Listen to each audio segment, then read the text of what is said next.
My phone buzzed at 9:17 a.m., just as I was presenting the previous quarter's performance report to a major client group from Texas. A message popped up. Ms. Taylor, please come to my office immediately. Signed, Mr. Rodriguez, Regional Executive Director. I nearly froze in the middle of the conference room. After 4 years at Elliott and Hart, I had never been summoned so abruptly, especially not during a critical presentation.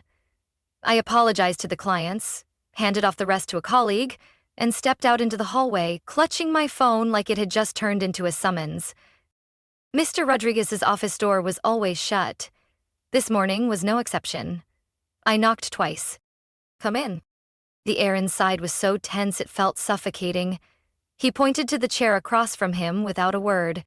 I sat down gently, feeling every thump of my heart pulsing in my ears. Ms. Taylor, we received an anonymous call this morning. His voice was low and clipped, unlike his usual tone. The caller claimed, "You've been abusing substances and frequently stealing office supplies and company equipment." I stared at him, stunned. Excuse me, what? The person identified herself as your sister. Chloe. He paused, then pulled a document from his drawer. This is a summary of the call and the internal complaint form we were required to file. I took the paper, my vision swimming as I saw my name linked to outright accusations. Chloe had stated she had personally witnessed me showing up drunk to client meetings multiple times, and that I had once slipped a pair of AirPods worth $200 into my bag before leaving the office. A loud ringing erupted in my head. I tried to breathe steadily, but every word cut like a blade to the chest. Mr. Rodriguez, this is a misunderstanding. I've never done anything wrong here. You can check the cameras, ask my colleagues. I've had 5-star performance reviews for the past 4 quarters. I know, and honestly, I was shocked too, he sighed, though his expression remained firm. But a claim like this, once it leaks, puts the company's reputation at serious risk. The board met this morning. They don't want to wait for an internal investigation. I stood frozen. You mean, you are being terminated, effective immediately? My entire body collapsed inward. I didn't cry, but my hands turned ice cold and trembled. I stammered, Can I speak to Chloe? Just to clarify, you're free to use your phone. He stood, nodding toward the door. Security will escort you out after you clear your desk. I dialed Chloe the moment I stepped into the hallway. She picked up on the 3rd ring. Hey, boss lady. Her voice was bright, almost teasing. Chloe, did you call my office this morning? Oh, that. She burst out laughing. Geez, you're so intense. It was just a joke, a little game. A game? I nearly shouted into the phone. I just got fired, Chloe. Wait, what? They actually fired you? I thought they'd just warn you or something. Wow, you're so dramatic. The phone slipped from my hand and tapped against the tile floor. I bent down to pick it up on reflex, her words still echoing in my head. Just a little game. One phone call, one joke. And I had lost everything.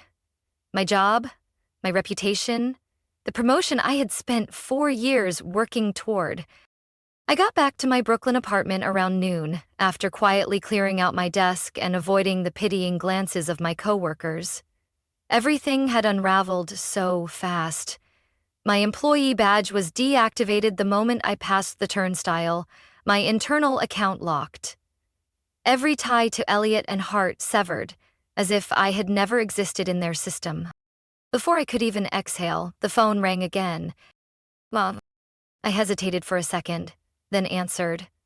Her voice came through sharp, no greeting. What happened to you, Aubrey? Chloe said you went off the rails in the office, made a huge scene over a harmless prank. I closed my eyes, feeling cold sweat form at the back of my neck. I just lost my job, Mom, because of that prank. She sighed, the way someone would when a child throws a tantrum. Aubrey, why do you always overreact like this? Chloe said it was just a joke. She didn't expect it to get that serious. I tightened my grip on the phone, lips quivering. A joke? She accused me of substance abuse and theft. Do you have any idea what that can do to someone's career?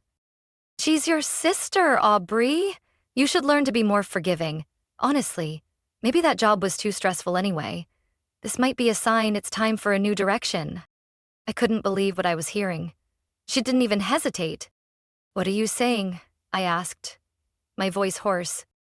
One of Chloe's friends is opening a small coffee shop in Midtown. They need someone to manage the front. It's not great pay, but it's steady. And hey, no more suits every day. I laughed bitterly. You do remember I have a master's degree in finance, right? I used to oversee budgets for 30 corporate clients, coordinating nearly $400,000 a month. There you go, bragging again. Chloe has artistic talent. She's not cut out for rigid corporate jobs like you. You want everything perfect. Relax a little, would you? I hung up before my mother could say one more thing that would send me over the edge. I knew she always favored Chloe, but I had never seen that favoritism so bare and brutal until now. A few minutes later, my phone lit up. Text from Chloe. Gotta admit, your reaction was hilarious. Like a soap opera. Chill a little, sis. I didn't reply. Another message followed almost immediately. Come on, don't be mad. How was I supposed to know they'd actually fire you? I thought your boss was smarter than that. I bit down hard on my lip. For the first time in years, I felt a wave of anger so deep I couldn't swallow it. Not because I was insulted, but because I'd been betrayed. By blood. And worse, by the people who used to hold me in their arms and call me daughter. In the family group chat, my mom sent a message. Chloe said you haven't eaten all day. Want me to order something for you? Don't stay upset forever. Everything will work out. Right after that, a message from Dad, who rarely spoke up. Don't let one little thing damage the family bond. Chloe didn't mean it. Be generous, like your mother taught you. I stared at the screen. Little thing. Didn't mean it. Be generous. No one had asked if I was okay. No one had asked to hear my side. And not a single person, not one, had questioned whether Chloe had gone too far. I opened my laptop and removed the family chat from my quick access bar. Outside, it started to rain.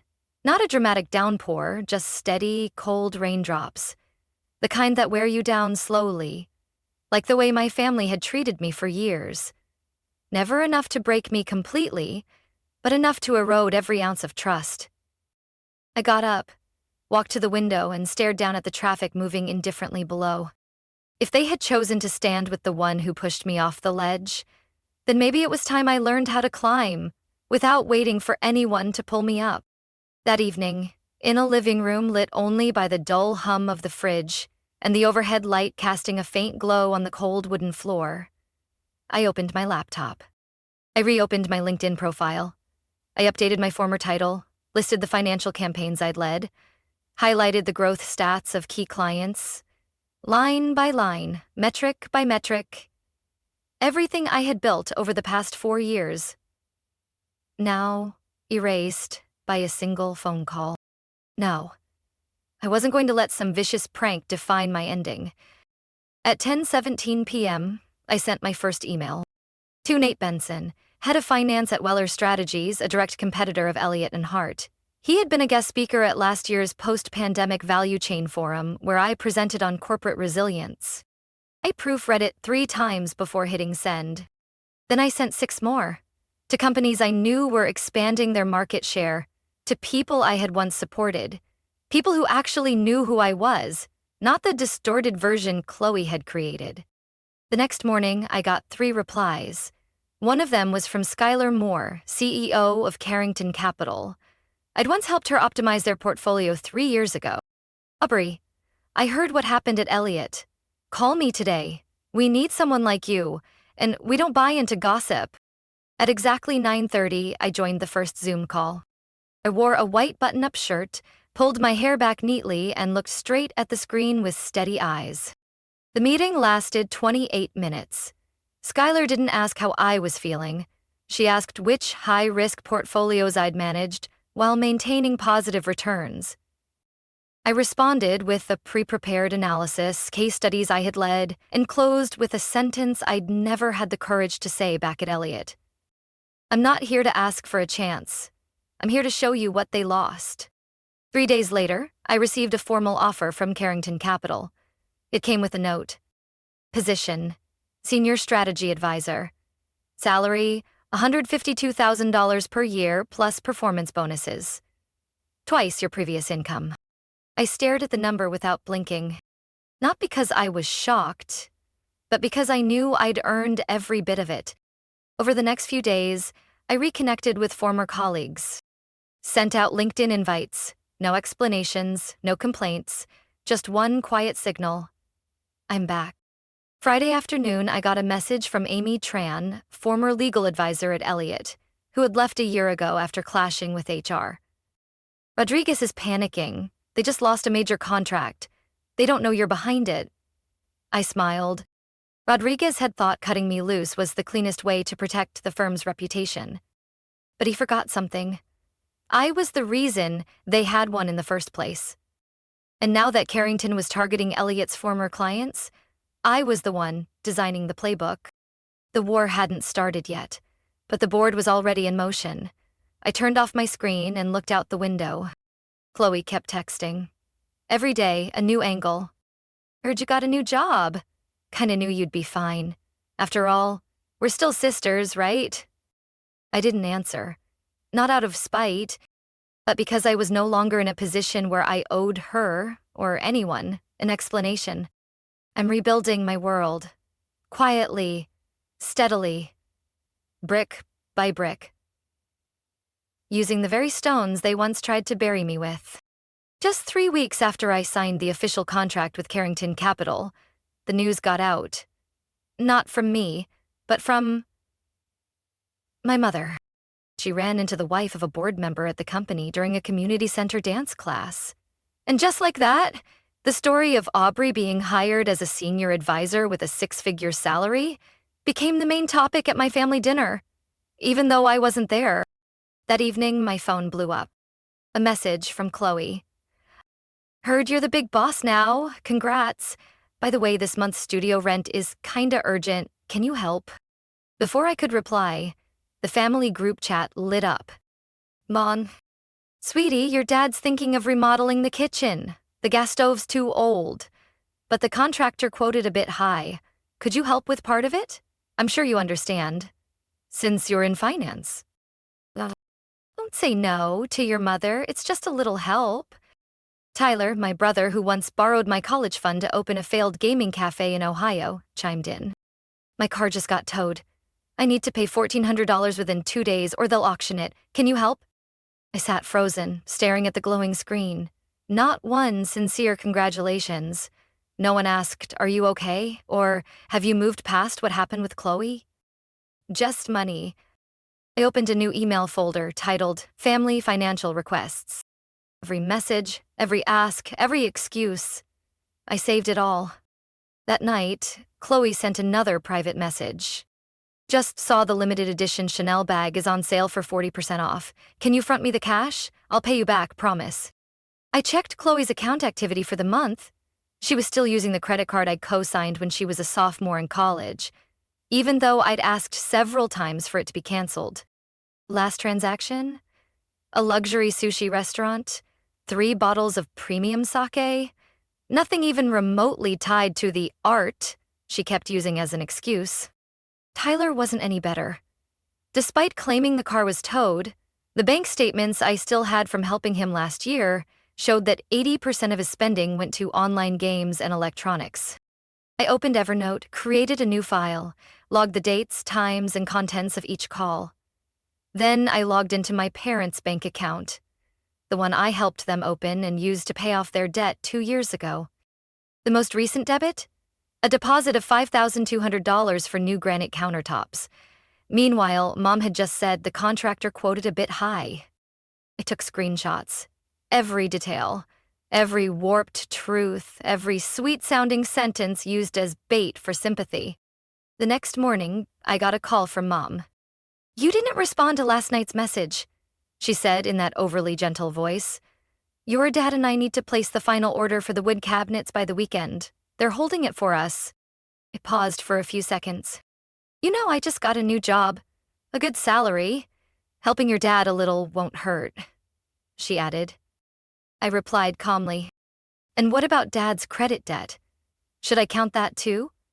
Or Chloe's final year tuition that I'm still covering?" Silence on the other end. Then she snapped. "So you keep track of every penny?" "Not memory, documentation." I hung up and reopened the data folder. From that day forward, I rerouted every financial ask to a separate inbox because I realized this wasn't about family anymore. This was damage control. 3 days later, Chloe sent her final message in the chain of requests. "If you're not going to help, just say so. Don't pretend to be busy. I know you're free this weekend. Want to grab steak? You're paying. Mom already booked the table." I didn't reply. I printed the final document on a Tuesday night as the city settled into cold fog and the glare of car lights reflected off my apartment's window pane. 4 envelopes, sealed tight, weighted with years of memories and pain that had quietly piled up over more than a decade. Mom, Dad, Tyler, Chloe. Each envelope went to a different person, and each one held exactly what they had spent years avoiding. The truth. I didn't write to hurt them. I wrote to remind them that I would no longer stay silent. Every letter was sent via certified mail with signature confirmation. I wanted to know the exact moment the truth knocked on each of their doors. 3 days later, at 10:41 a.m., my phone lit up. Delivered, signed by Karen Simmons. My mother's name. 2 minutes later, my phone rang. I didn't answer. A message followed. What is this supposed to mean? Pages of notes like a criminal investigation? "You're disgracing this family." I didn't respond. By noon, Dad called. His voice was hoarse, angry. "Did you include our credit card statements in your letter? That's a serious violation of privacy." I answered plainly. "It's not a violation. I just returned the records to the people who created them." He hung up. That afternoon, a message from Tyler appeared. "I get that you're mad about the car and the failed startup years ago, but was the letter really necessary? The bank's still threatening legal action. I really need your help." I took a screenshot and saved it in the folder titled "Still Asking After the Letter." Finally, her message arrived just before midnight. "You've officially lost it. I could sue you for violating my privacy. Tracking everything I buy? Who even does that besides a paranoid freak?" Then a second message. "And by the way, that bag was from an outlet store, not full price like you wrote. If you're going to be crazy, at least get the facts right." I smiled, not because it was funny, but because Chloe always believed the truth was something you could bargain with. The next morning, my mother showed up at my office. I was in a strategy meeting with the development team when the front desk buzzed me. She was wearing a pale pink yoga set, eyes puffy, clutching the creased letter. "You embarrassed me in front of my friends," she hissed, trying to keep her voice low, but failing to hide her fury. I led her outside, to a quiet corner of the building. I didn't look at her. I just said, "You should reread the letter, every word." He read it. All of it. "And I don't regret anything I've done." I nodded. "Then you don't need to worry about your image anymore. Everything is clear now." She opened her mouth again, but a voice cut in from behind us. "Is there a problem here?"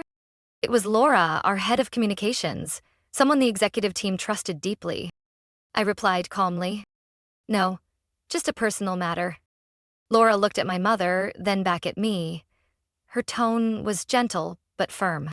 "Let me know if you need security." My mother froze. She didn't say another word. She tossed the letter into my hands and walked away. That afternoon, Chloe posted on social media, "Some people can't handle honesty and freedom. They use truth as a knife to cut relationships.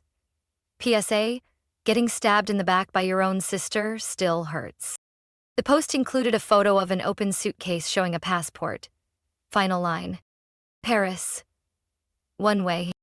Less than an hour later, Tyler messaged me privately. I'm not taking Chloe's side, but are you really going to destroy this family? Dad's blood pressure is through the roof. I closed my eyes, gripping the edge of my desk. I used to fear that I would be the one who shattered the family's fragile peace. But I finally understood. That was never peace. I opened my email and sent one line to each of them. I owe no one my silence, and starting today, I owe no one my money. 8 p.m., Saturday. There was a knock on the door. Loud, demanding. I opened it, and just as I'd expected, my whole family stormed in like a thunderstorm. Mom led the charge, coat still on, eyes blazing. Dad followed, jaw clenched. Tyler hung back, avoiding eye contact. And Chloe, of course, was last, holding a stack of printed pages. The copy of my letter. We need to talk, Mom said flatly, not waiting for an invitation. Chloe tossed the pages onto the coffee table, voice sharp. What is this? Some psychological torture? Or are you planning to leak this to the press? I didn't answer. I pulled a folder from the drawer and placed it next to Chloe's documents. Since you're all here, please take a seat. No one spoke. Mom grabbed a chair. Dad crossed his arms and leaned against the wall. Chloe crossed her legs and sat. Tyler hovered by the kitchen. I opened the folder. These are the recent transactions on the credit card Chloe is still using, under my name. Purchases include 2 Versace outfits, a dinner at Belle's totaling over $400, and 3 vague Amazon orders. I turned to Tyler. Here are the tow notices for your car. 3 times in the past year. Reason? Non-payment. Yet in the same month, you transferred nearly $800 to an online gaming account. Tyler lowered his head. Chloe opened her mouth to argue, but I raised my hand. Don't say I misunderstood anything. Every transaction here is clearly documented. I turned to my dad. And here's the second mortgage on the house in Queens, under your name, plus 5 separate payments to the golf club. Total over $17,000 in 6 months. Meanwhile, Mom texted me saying you two were struggling and needed help fixing the kitchen. No one said a word, not a single excuse. Finally, I looked at my mom. And you, for the past 20 years. I've done everything not to disappoint you. I got good grades, stayed out of trouble, never wrecked anything, but I always had to hear, Chloe's more sensitive. Tyler just needs time. Aubrey's strong. She doesn't need much attention. What did it really mean? That I was the only one who wasn't allowed to fail, and the only one who had to pay for everyone else's mistakes. Mom looked up, her eyes glassy. I didn't realize things had built up this much. No, you just didn't want to see it. Tyler sat down and let out a deep breath, like something heavy had just been lifted. You're right. I owe you so much, and I've never faced it. I have a gambling problem. At first it was just for fun, then it spiraled. I didn't tell anyone because I knew, no matter what, you'd be the one left to clean it up. Chloe jumped up. What about me, huh? Am I just the villain? I just wanted to be seen, to be loved the way you were. I hated always being in the shadow. I didn't know that letter would risk your job. But deep down, maybe I wanted that. I looked her straight in the eye. So you finally admit it. Mom began to cry. Not the loud, showy kind she usually used for sympathy. This time she shook, covering her face with her hands. Have we really been this awful? Dad quietly looked at his wife, then at me. The anger in his eyes was gone, replaced by shame. I took a long breath. I'll ask this once. If you want my forgiveness, if you want to hold on to any piece of what's left of this family, are you ready to actually change? No words, no just give us time. Real action, real commitment, clear terms. No one spoke for 10 seconds. Then Tyler nodded first. Yes, I'm ready. Chloe bit her lip, looked at Mom, then nodded too. Mom choked up. I don't know where to begin, but I will, if you'll still give me the chance. I hadn't forgiven them, but I would give them a chance, and this time, I held the key. 3 weeks after the confrontation at my apartment, I got an unexpected text from Tyler. Sunday, 5 p.m., come home. Everyone wants you back. No pressure, just some things we all need to say. I stared at that message for a while, not because I was still angry, but because I wasn't sure I believed in this new version of my family. Still, I got in the car and drove. The house in suburban Brooklyn looked different. No pricey plants out front, no dad's sports car hogging the driveway. I walked in and felt something unfamiliar. Not tension, not awkwardness, just quiet. Mom was the first to approach. She wore jeans and a plain gray sweater, no blinding pink yoga set. I quit yoga, she said softly. Figured I should learn how to sit still for once.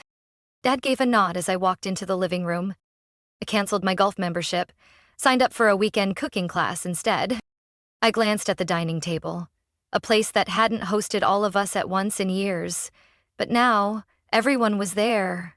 Mom, Dad, Tyler, Chloe. A little awkward, but present. Chloe picked up a small notebook. I've been journaling my therapy sessions. Just started my 4th one last week, and I work at the local gallery now. Not managing it, just admin. But I show up, on time, every day. Tyler gave a quiet chuckle. I enrolled in the city's addiction support program, and I got a night job delivering packages. Not glamorous, but I pay my own phone bill now. Mom poured me a cup of peppermint tea. We're seeing a family counselor weekly. It's not easy, but it feels like this time we're all actually trying. I sat down, slowly exhaling. The silence lingered for a moment, then Dad slid a piece of paper across the table. A proposal to invest in your new company. I raised an eyebrow. It's not money, Dad quickly explained. It's just a list of things we can help with. Clearing out storage, decorating the office, offering basic legal support. No one's asking for equity. No one's asking for anything. I took the paper. At the bottom were all their signatures. Dad, Mom, Tyler, and Chloe. Chloe looked at me, eyes slightly red. This time, we won't ruin it. If you're building again, we'll help you build the fence, not tear up the foundation. I let out a small smile, the resistance in my chest finally gone. The next 3 weeks flew by. I got a call from Larry, my former boss at Carrington Capital. Aubrey, I told the board, if you launch your own firm, I'm ready to back you as a silent investor. I was stunned. You don't have to. I don't have to do anything. I want to. Because you deserve it. 1 month later, I officially filed for the license. Aubrey Taylor Consulting. Focused on small business financial restructuring and strategic growth training for family-owned companies. The very thing I had once wished for in my own home. At our first family meeting at the new office, I laid it out. We'll meet quarterly, not for dinners, not for photos, but to report on financial and emotional progress. If anyone isn't honest, they're out of the support circle. No one disagreed. Mom was the first to speak. I've started a credit card repayment plan. And your father's created our first monthly budget. In 15 years. Chloe smiled. This time, genuinely. I'm managing the Instagram account at the gallery. For the first time, I feel seen. Not because of you, but because of me. Tyler raised his hand like a school kid. 6 weeks gambling free. And I haven't borrowed a single dollar since the beginning of the month. I sat back, listening quietly, because I knew this wasn't a happy ending. It was the right beginning. We didn't become a perfect family. But for once, we sat together as adults, ready to face the truth instead of hiding from it. And this time, I wasn't carrying the roof alone. I was part of it, steady, but not alone. 9 months after that final confrontation, I stood outside my parents' house in the suburbs, holding a tray of homemade waffles in one hand, my car key in the other. I wasn't walking in armored anymore. Not because I'd forgotten everything, but because I had clear boundaries now, and for the first time, they respected them. Mom opened the door, smiling softly. Gone was the glitz. Just a plain cream knit sweater and a calmer face. "Come in. Oh, I mean, Ms." She corrected herself with a laugh, still trying to break the habit of talking to you like a child. I laughed with her, not mockingly, not guarded, just honestly. Inside, Dad was toasting bread. The buttery smell filled the kitchen. Tyler was wearing headphones, working on a report for his new delivery job. Chloe sat at the table, coloring a design draft she was freelancing for the gallery. Everyone had their own role, their own life, and the most important thing, self-respect. Dad handed me a hot cup of tea with a finance magazine opened to a page. "They featured your firm in here. Full article.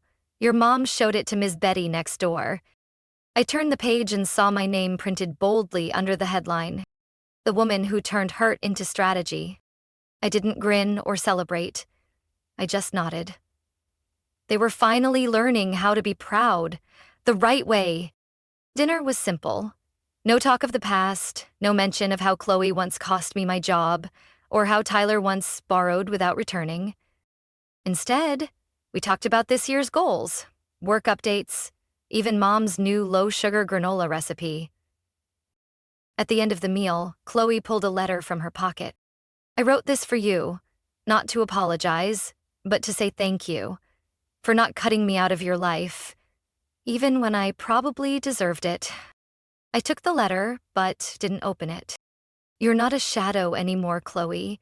You're yourself now." Tyler smiled and nodded. "And I'm learning responsibility. Just opened my first savings account ever." Dad raised his glass. Mom patted his back gently. "No one called me the strong one holding this house together anymore. No more 'you've got it, sis.' No more 'you're the successful one, help the rest.' Because now, I didn't have to help anyone unless I chose to." And the strange thing was, once I stopped giving unconditionally, they finally learned to stand on their own. After dinner, I got up to leave. Chloe hugged me without a word. The hug wasn't performative. It was a silent thank you. Mom walked me to the door and watched me unlock my car. "Aubrey." I turned. "I know you haven't forgotten everything, but can you forgive me?" I looked at her. "Not yet, but you're on the right path." She smiled, nodding slowly. Driving back to the city, I switched off my usual business podcasts. Just soft music this time. Outside, the night was cool, streetlights blending into golden trails. I thought about how far I'd come, from being fired because of my own sister, to being invited as a keynote speaker at the strategy conference of the year. But my greatest win wasn't a contract or a company. It was that I no longer flinched when my mother's name popped up on caller ID. My family didn't become saints. No one had a miraculous transformation. But the masks came off. No more golden child, no more screw up. We weren't perfect, but we were real. And for me, that was enough to start again. Aubrey's story is proof that silence isn't always noble. Sometimes speaking up is the only way to save yourself. Setting boundaries and speaking the truth, even with your own family, doesn't destroy it. It rebuilds it on honesty and respect. In real life, change doesn't come from promises. It comes from action. And sometimes the bravest thing you can do is stop sacrificing without limits. What do you think about Aubrey's journey and her family's transformation? Drop your thoughts below, and don't forget to follow the channel for more powerful, true-to-life family stories.